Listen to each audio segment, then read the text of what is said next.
आज इमरान खान साहब के 15 केसेस की समाअत जो है वो एंटी टेररिज्म कोर्ट और डिस्ट्रिक्ट कोर्ट के अंदर टोटल मिलाकर थी। और रोल क्या है जी, इमरान खान साहब की इमाम के ऊपर ट्रैफिक ब्लॉक हुई, इमाम के ऊपर तोड़फोड़ हुई, इमाम के ऊपर जलाओ घराव हुआ, ये इस तरह के मुकदमात हैं। बात ये है कि एक तरफ रियासत पूरी लगी हुई है,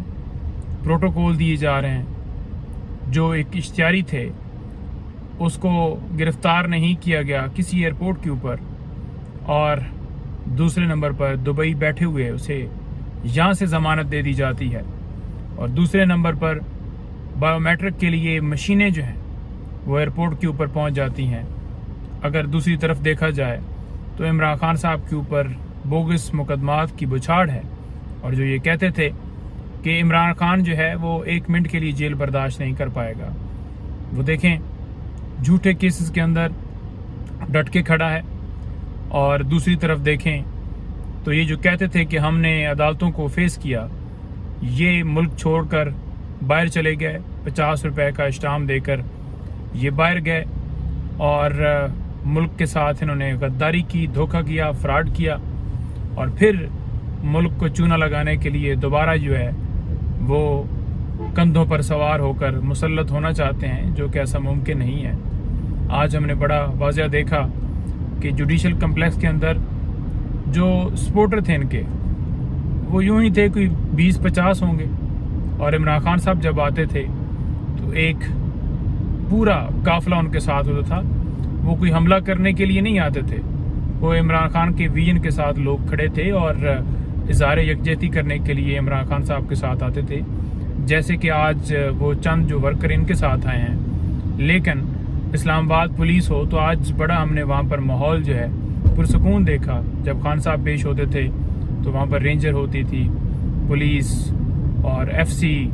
ये सारी जो फोर्सेस हैं वहाँ पर तैनात होती थी, और बाकायदा तौर पर पाकिस्तान तहरीक इंसाफ के कारकुनान के ऊपर लाठी चार्ज होता था, और बाकायदा तौर पर शेल बरसाए जाते थे, जो है डंडे मारे जाते थे, और फिर FIR भी दर्ज कर दी जाती थी कि आपने हमला किया है। और आज पुरसकून पुलिस नजर आई। हम ये नहीं कहते कि किसी के ऊपर डंडे मारे जाएं या PMLN के वर्कर्स के ऊपर कोई तशद्दुद किया जाए, लेकिन पाकिस्तान तहरीक इंसाफ के जो कारकुन थे, सपोर्टर थे, उनके साथ ऐसा क्यों सलूक किया गया? क्या रियासत जो है उन लोगों की मां नहीं है? क्या रियासत का ये काम है कि अपने लोगों के ऊपर जुल्म सितम करना, तशद्दुद करना, ये रियासत का काम है? तो आज ये जनाब जो मुजरिम हैं वो पेश हो रहे हैं, और उनको बाकायदा तौर पर प्रोटोकॉल दिया गया है। जब हम सिक्योरिटी की दरख्वास्त इस्लामाबाद हाई कोर्ट में भी लेकर जाते हैं तो उसके ऊपर महीनों फैसला नहीं होता, और अगले दिन वो दरख्वास्त लगी हुई थी। और दूसरी तरफ देखा जाए तो उसका स्टेटस जो है वो मुल्ज़म का है, और उसे प्रोटोकॉल दिए जा रहे हैं, उसे एक्स प्राइम मिनिस्टर की सिक्योरिटी दी जा रही है, जबकि इमरान खान साहब सिर्फ और सिर्फ उनके ऊपर झूठे मुकदमात, उनका स्टेटस उस वक्त ये नहीं था कि वो कन्विक्ट हुए थे या ट्रायल कंक्लूड हुआ था और वो जो कसूरवार पाए गए थे।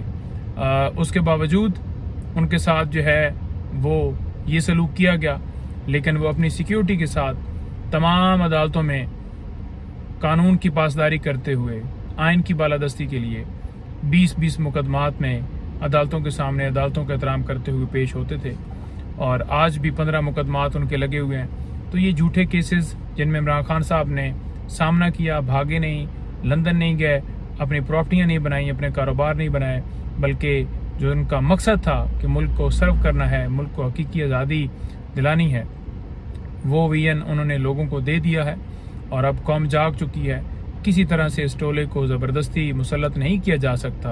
और आखिर में मैं यही कहूँगा कि किसी तरह से नवाज शरीफ को ज़मानत नहीं मिल सकती, क्योंकि नवाज शरीफ जो हैं वो सज़ा याफ्ता हैं, और जो प्रोसीजर इमरान खान साहब के लिए अडॉप्ट किया जाता है कि नोटिस हो रहे हैं और डेट दी जाती है, तो वही प्रोसीजर जो है अडॉप्ट हो। और जो प्रोसीजर अडॉप्ट किया जाता है, प्रोसिक्यूशन जो है उनका के ऊपर भी जिम्मेदारी है कि वो अवाम के टैक्स से जो पैसा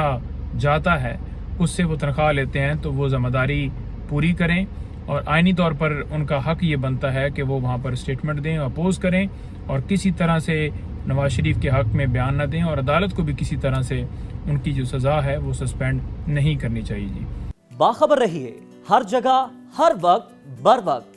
अभी सुनो न्यूज का यूट्यूब चैनल सब्सक्राइब करें और बेल आइकन पर क्लिक करें और जानिए मुल्की और गैर मुल्की हालात व वाक़यात यकीन के साथ।